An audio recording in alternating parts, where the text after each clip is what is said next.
Puji Tuhan, Shalom. Berjumpa kembali dengan saya dalam khotbah online GPJ Anugerah Bermazmur 21 Maret 2021 di minggu ini.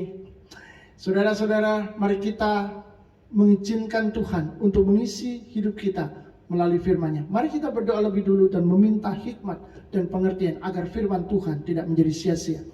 Tuhan Yesus, terima kasih untuk pemeliharaan-Mu, untuk berkat dan kasih karunia yang sudah Engkau berikan dalam hidup kami. Hari ini kami mau dikuduskan, disucikan, dilayakkan untuk menerima firman-Mu. Dan kami mau dicerahkan, hati dan pikiran kami dipenuhi dengan hikmat-Mu, sehingga kami boleh mencerna, mengerti, memahami firman-Mu yang akan kami dengar bersama-sama, sehingga kami bertumbuh dan menjadi berkat. Terima kasih Tuhan, kami siap menerima firman-Mu. Di dalam nama Yesus, kudus dan sucikan, layakkan kami, sehingga kami boleh benar-benar siap menerima kebenaran-Mu. Di dalam nama Yesus, amin. Saudara-saudara, apa kabar? Kiranya berkat Tuhan dan anugerah Tuhan boleh senantiasa bersama-sama dengan saudara hari ini dimanapun saudara berada. Ketika sudah mendengarkan program khotbah online GPJ Anugerah Bermazmur, hari ini saya mau sampaikan satu tema firman Tuhan, yakni kehangatan murka Allah. Mungkin di antara beberapa saudara berpikir bahwa tema ini cukup seram. Di masa-masa yang sangat sulit ini, harusnya saya dihibur dengan khotbah-khotbah yang lucu, khotbah-khotbah yang menguatkan. Wah, ini kok temanya malah kehangatan murka Allah. Tetapi saudara-saudara, hari ini kita akan belajar mengenal Allah secara seimbang, sehingga di dalam kehidupan kita semakin bertumbuh di dalam firman-Nya. Puji Tuhan. Ketika kita pada malam hari keluar dari rumah, di ruang terbuka, atau kita berada di lapangan, melihat langit yang begitu luas, beserta bulan dan bintang-bintang yang nampak di mata kita dengan jelas, bisa saudara timbul sebuah pemikiran betapa luasnya jagat raya ini, yang terdiri dari miliaran planet, miliaran galaksi. Dan mungkin saja kita tertarik untuk men-search atau mencari di Google tentang luasnya jagat raya. Dan pada akhirnya kita akan menemukan bahwa para ilmuwan pun sendiri tidak mengerti tentang hal itu. Mengapa? Karena terlalu besar dan terlalu luas jagat raya yang diciptakan oleh Tuhan ini. Saudara-saudara, dari sana setidaknya kita mulai melihat betapa Tuhan yang menciptakan pasti jauh lebih besar, lebih agung, lebih mulia, dan lebih perkasa. Itu adalah persepsi secara umum. Tapi ketika kita mulai maju dan mulai melihat dari wahyu yang diberikan oleh Roh Kudus, yakni di dalam di dalam Injil Yohanes pasal 3 ayat yang ke-16, kita akan belajar sesuatu yang lain tentang Allah.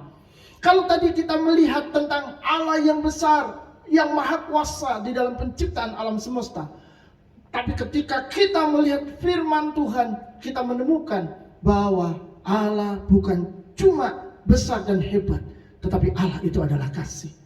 Yohanes 3 ayat 16 berkata, karena begitu besar kasih Allah akan dunia ini, dunia yang luas, dunia yang besar, di mana kita sangat kecil dan tidak ada artinya dibandingkan dunia jagat raya yang besar ini. Tetapi firman Tuhan berkata, karena begitu besar kasih Allah akan dunia ini, maka diberikannya anaknya yang satu-satunya, supaya barang siapa percaya kepadanya tidak binasa, melainkan beroleh hidup yang kekal. Saudara-saudara, Allah bukan cuma memberikan dunia ini bagi kita untuk kita nikmati bersama, tetapi Allah memberikan jauh lebih besar dari itu. Dia memberikan putranya yang ada di dalam dirinya untuk kita menjadi manusia, mati di atas kayu salib bagi kita. Maka kita dapat berkata betapa besarnya dan betapa kasihnya Tuhan kepada kita. Di dalam surat 1 Yohanes pasal 4 ayat yang ke-8, dari penulis yang sama yang menerima wahyu dari Tuhan berkata, barang siapa tidak mengasihi, ia tidak mengenal Allah, sebab Allah adalah kasih. Maka Allah bukan cuma maha kuasa, tapi Allah juga adalah kasih. Inilah yang diperkenalkan oleh firman Tuhan. kepada kita. Inilah yang diperkenalkan oleh Tuhan kepada kita, bahwa dirinya adalah kasih. Dan di dalam ayat yang ke-9 dan 10 dikatakan, dalam hal inilah kasih Allah dinyatakan di tengah-tengah kita, yaitu bahwa Allah telah mengutus anaknya yang tunggal ke dalam dunia supaya kita hidup olehnya. Inilah kasih itu. Bukan kita yang telah mengasihi Allah, tapi Allah yang telah mengasihi kita dan yang telah mengutus anaknya sebagai pendamaian bagi dosa-dosa kita. Bukan kita yang mengasihi Allah, tapi Allah yang mengasihi kita. Dan Allah lah yang memberikan Yesus untuk pendamaian bagi dosa-dosa kita. Saudara-saudara, seorang polisi Prancis bernama Arnaud Beltrame, umur 45 tahun, menukar dirinya dengan seorang sandera yang masih tersisa selama serangan teroris di Trebes. Saudara-saudara, pelaku penyerangan menembaknya hingga gugur. Dan Menteri Dalam Negeri memberitakan kematiannya dengan mengatakan, ia tidak akan melupakan sosok pahlawan yang berani bernama Beltrame. Saudara, polisi ini mati untuk orang baik yang tidak bersalah. Tapi saya ingin ajak saudara merenungkan bahwa Yesus mengorbankan dirinya, memberikan nyawanya, mati untuk orang-orang yang jahat. Saudara, manusia berdosa kepada Allah, manusia menyakiti hati Tuhan, dan dia tidak pantas dikasihani selain dihukum di dalam neraka jahanam. Tetapi Yesus turun ke dunia untuk menyelamatkan mereka karena kasih.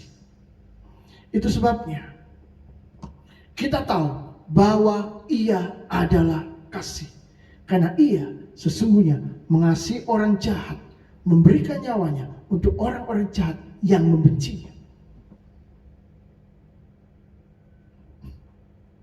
Dan dari situlah kita mengenal apa yang disebut dengan kasih karunia. Kasih karunia adalah sebuah pemberian cuma-cuma kepada orang yang tidak layak menerimanya. Maka saudara-saudara, hari ini kita mengenal Tuhan yang kasih adanya dan bukan sebagai Tuhan yang jahat. Kita merasa aman bersamanya, yakin akan tinggal di dalam perlindungannya yang teguh. Karena Tuhan mengasihi kita berdasarkan kasih karunia dan bukan berdasarkan perbuatan baik kita.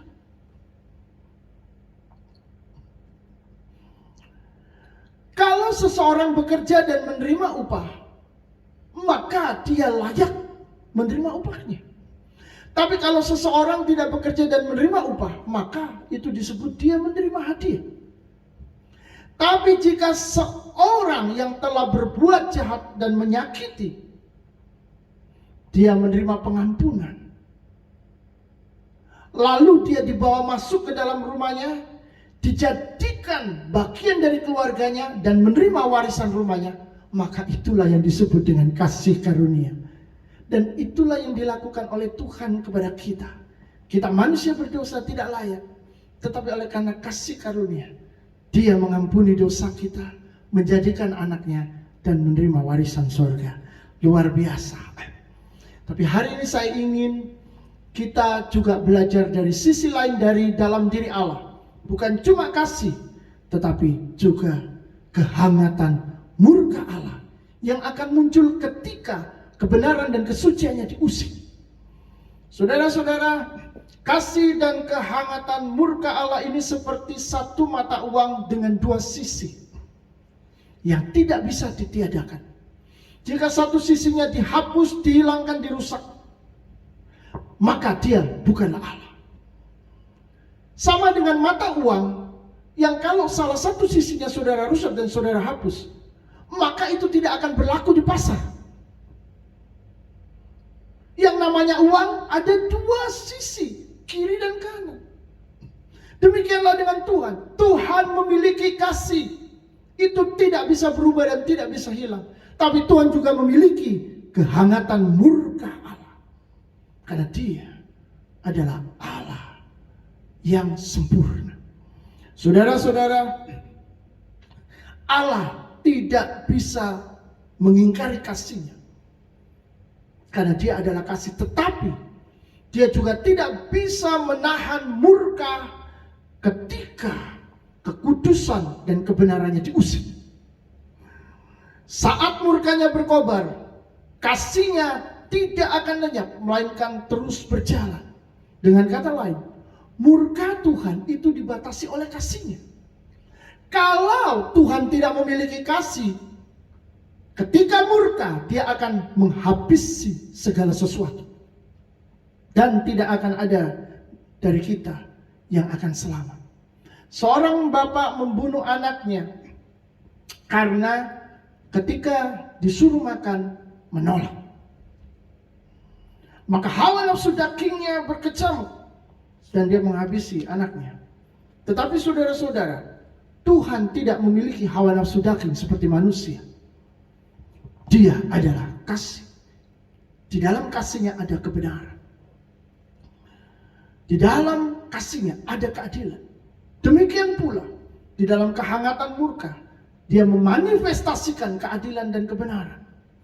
Jadi saudara, kedua sifat ini berjalan bersama-sama di dalam diri Allah.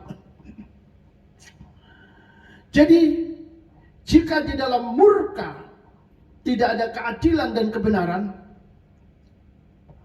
maka Allah akan membunuh semua umat manusia dengan murka. Sekali lagi, jika di dalam murka tidak ada keadilan dan kebenaran, maka Allah akan menghabisi semua orang dengan murkanya. Tetapi kalau di dalam murka Allah itu tetap ada kebenaran dan keadilan, di dalam murkanya dibatasi oleh kasih-Nya, maka Allah tidak membunuh semua umat manusia. Artinya murka Allah itu terukur. Yang tidak terukur itu murka kita, saudara. Kalau lagi emosi, kita seringkali tidak mau berpikir apa-apa. Nanti setelah itu menyesal, lalu minta maaf. Tapi lain kali melakukannya lagi, menyesal lagi, minta maaf lagi. Mau sampai kapan?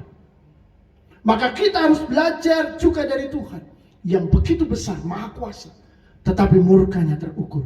Saudara-saudara yang dikasihi Tuhan, peristiwa Sodom dan Gomora, peristiwa air bah pada zaman menunjukkan kehangatan murka Allah sedang berkobar-kobar. Mengapa?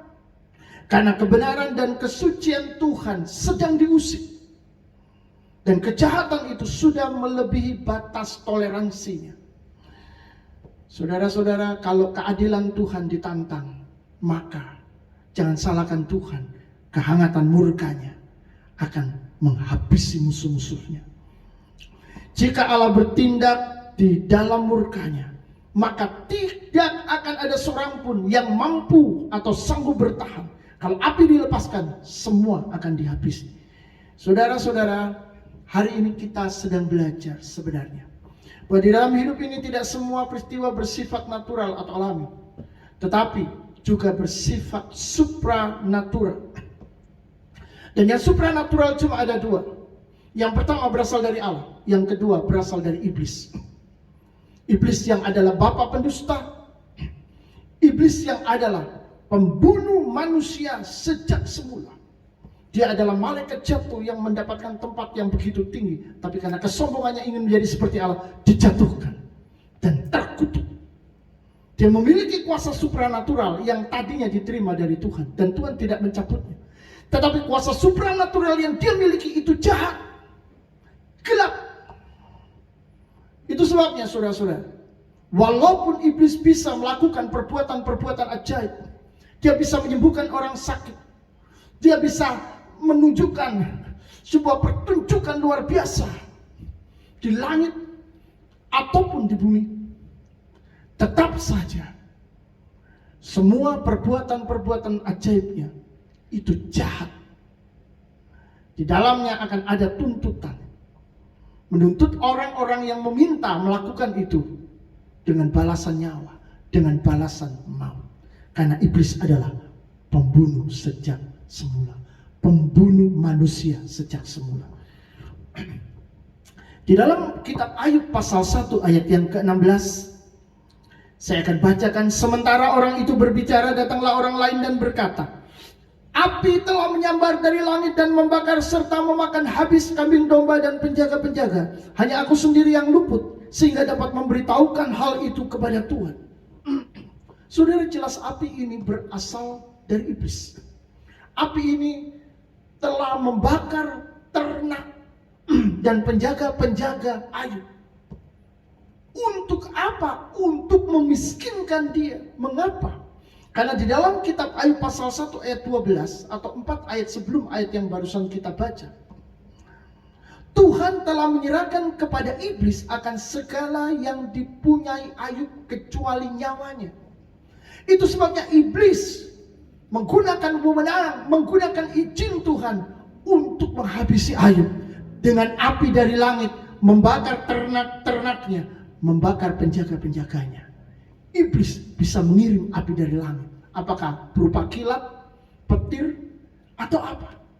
Saya yakin iblis pun menguasai ilmu fisika, kimia, biologi, dan semuanya. Dia adalah makhluk cerdas, tapi jahat. Itu sebabnya jangan pernah berurusan dengan iblis. Jangan pernah bertransaksi dengan iblis, karena saudara akan masuk dalam jebakannya dan saudara akan dibunuhnya. Karena iblis datang untuk mencuri, membunuh, dan membinasakan. Hanya Yesus yang datang untuk memberikan kehidupan yang berkelimpahan. Puji Tuhan. Saudara-saudara, sebagai manusia, kita cenderung melihat dunia kebendaan dan berpikir secara logis, mengaitkan segala sesuatu dengan hal-hal yang bersifat fisik. Mengapa? Karena kita memiliki tubuh fisik dan kita terbiasa berurusan dengan hal-hal yang bersifat fisik. Jika terjadi sesuatu di dalam bumi ini, seperti kebakaran, seperti bencana alam dan lain sebagainya, maka kita akan menyebutnya sebagai hukum sebab akibat. Akibat Tuhan menciptakan gunung dengan daya ledak, maka terjadilah hal itu. Begitu pula rumah terbakar disebabkan karena api, disebabkan oleh korsleting listrik, disebabkan oleh orang buang puntung rokok, lalu membakar kainnya dan membakar seluruh isi rumah itu. Ada hukum sebab dan akibat. Dan kita selalu berpikir bahwa semua terjadi secara fisik. Tetapi saudara-saudara, Alkitab mengajarkan pada kita bahwa terbakar oleh api bisa disebabkan oleh kekuatan di luar kita. Meskipun tidak semua bisa disimpulkan selalu terjadi karena penyebab yang sama. Kita akan melihat Sodom Gomora dibakar oleh api dari langit yang berasal dari Tuhan. Kalau tadi di dalam kitab Ayub kita belajar bahwa iblis, makhluk supranatural itu bisa membakar bumi, tidak seluruhnya. Tetapi Alkitab juga mengajarkan bahwa Tuhan juga bisa melakukan hal yang sama. Bahkan lebih lagi karena dia adalah pemilik kuasa yang sejati. Kejadian 19 ayat 24 dan 25. Kemudian Tuhan menurunkan hujan belerang dan api atas Sodom dan Gomora berasal dari Tuhan dari langit. Dan ditunggang balikannya kota-kota itu dan lembah Yordan. Dan semua penduduk kota-kota serta tumbuh-tumbuhan di tanah. Saudara, jelas Tuhan melawan Sodom dan Gomora yang perbuatannya mengusik dan menyakiti hati Tuhan. Karena apa? Karena dosa homoseksualitas. Ada dua malaikat yang menyamar menjadi pria. Dan seluruh penduduk itu meminta Lot menyerahkan kepada mereka untuk dipakai. Saya yakin orang dewasa mengerti arti kata dipakai di sini. Saya tidak perlu menjelaskannya secara detail. Tetapi saudara-saudara, sebenarnya Sodom dan Gomora dibakar oleh Tuhan bukan hanya karena satu jenis dosa, tetapi karena banyak jenis dosa. Di dalam Yeskiel pasal 16 ayat yang ke-49 dikatakan, lihat, inilah kesalahan Sodom, kakakmu yang termuda itu. Kecongkakan, makanan yang berlimpah-limpah. kerakusan. Dan kesenangan hidup ada padanya dan pada anak-anaknya perempuan. Kesenangan hidup itu apa? Hedonisme. Paham bahwa kehidupan ini hanya untuk bersenang-senang. Lalu yang ketiga, tetapi ia tidak menolong orang-orang sengsara dan miskin. Yang terakhir, ini adalah dosa egoistik. Orang yang egoistik akan menganggap bahwa kepentingan sosialnya lebih besar daripada kepentingan orang lain, benar? Jadi saudara-saudara, ada banyak dosa di sana yang menyebabkan Sodom dan Gomora dihancurkan, dibakar oleh Tuhan dengan api dari langit. Di dalam pertanyaannya sekarang adalah, apakah ini tidak menunjukkan Tuhan itu kejam? Mari kita lihat Kejadian 18 ayat 20. Supaya kita tahu bahwa sebenarnya Tuhan tidak kejam. Sesudah itu berfirmanlah Tuhan, sesungguhnya banyak keluh kesah orang tentang Sodom dan Gomora dan sesungguhnya sangat berat dosanya. Saudara-saudara, kata berat dosanya menunjukkan pada batas toleransi Tuhan. Kalau itu tidak terlalu berat, maka Tuhan masih memberikan toleransi, diberikan waktu untuk berubah, untuk bertobat. Tapi kalau sudah terlalu berat, maka seperti yang tadi saya katakan, bahwa Tuhan bukan cuma kasih, tapi dia memiliki kehangatan murka Allah. Maka saudara-saudara, kehangatan murka Allah itulah yang akan bereaksi dan membakar seluruh dosa-dosa dan kejahatan yang sudah melebihi batas toleransinya. Jadi saudara-saudara, kalau karena dosa, Sodom dan Gomora dibakar oleh api dari Tuhan. Lalu bagaimana dengan kota kita? Bagaimana dengan kota saudara? Dimanapun kita berada. Apakah tidak mungkin hukuman itu datang? Ya, hukuman itu akan datang ketika kehangatan murka Allah muncul karena manusia melakukan kejahatan melebihi batas toleransinya. Maka saudara, peristiwa seperti bencana air bah pada zaman Nuh itu akan terjadi lagi, dan itu tidak bisa dihindarkan. Karena sifat kesucian dan kebenaran Allah itu tidak berubah. Dulu, sekarang, sampai selama-lamanya tetap sama.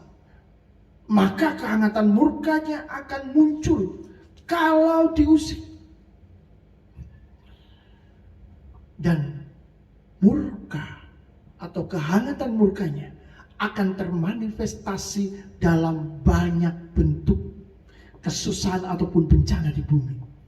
Tidak lagi bisa dibatasi karena air seperti pada zamanmu terjadi air bah, atau seperti api pada zaman Sodom dan Gomora. Saudara-saudara, saya sangat percaya bahwa bentuk manifestasi daripada hukuman Tuhan itu ada banyak sekali. Termasuk pandemi. Kita tidak bisa mengatakan serta-merta bahwa pandemi ini hanya terjadi karena virus yang berkembang sangat cepat dan membunuh banyak orang. Tetapi sekali lagi, kita tidak akan bisa berkata bahwa tidak ada kasih Allah di masa pandemi ini ketika ada banyak orang mati, ada banyak orang meninggal, ada banyak orang mengalami kesusahan dan penderitaan. Mengapa?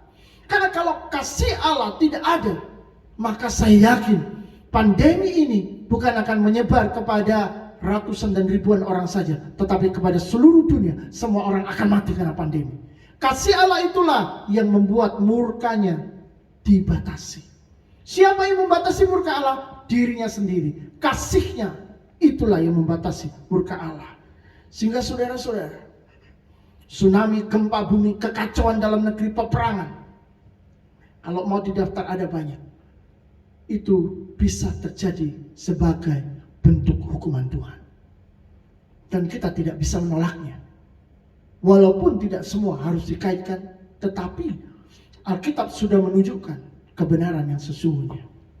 Ada 3 hal penting untuk diingat. Yang pertama, kasih Allah itu memulihkan hubungan kita dengan dirinya melalui penebusan Kristus.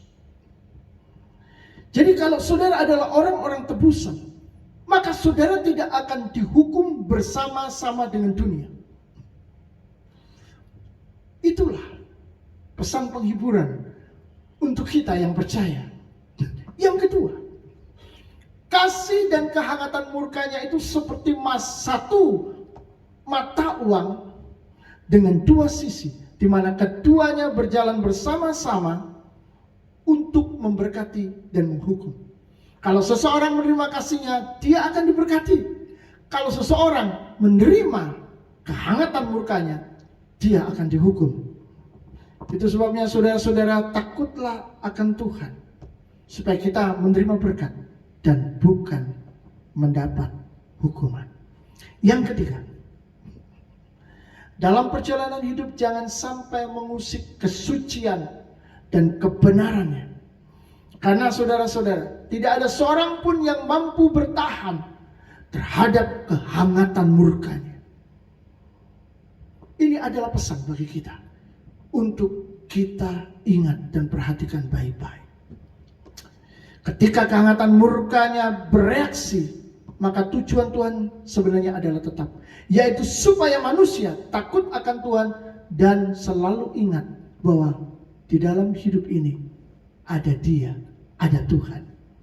Jadi jangan pernah melupakan Tuhan dimanapun saudara berada. Saudara-saudara, Allah selalu hadir dalam hidup kita dan mengasihi kita. Engkau ada bersamaku di setiap musim hidupku. Saudara-saudara, di dalam setiap saat selalu ada Tuhan. Dan ketika kita mengingat Tuhan, ingatlah bahwa di dalam Dia ada kasih. Tapi jangan lupa, di dalam Dia juga ada kehangatan murka Allah. Itu sebabnya di satu sisi, karena kasih kita mengasihi, mencintainya, tetapi karena kehangatan murkanya, kita pun menghormatinya dan takut akan Dia. Kiranya firman Tuhan boleh menjadi berkat dan akan selalu kita ingat dimanapun kita berada. Nama Yesus ditinggikan dan dimuliakan selalu dan senantiasa. Amin. Tuhan memberkati saudara. Ku beri kemuliaan dan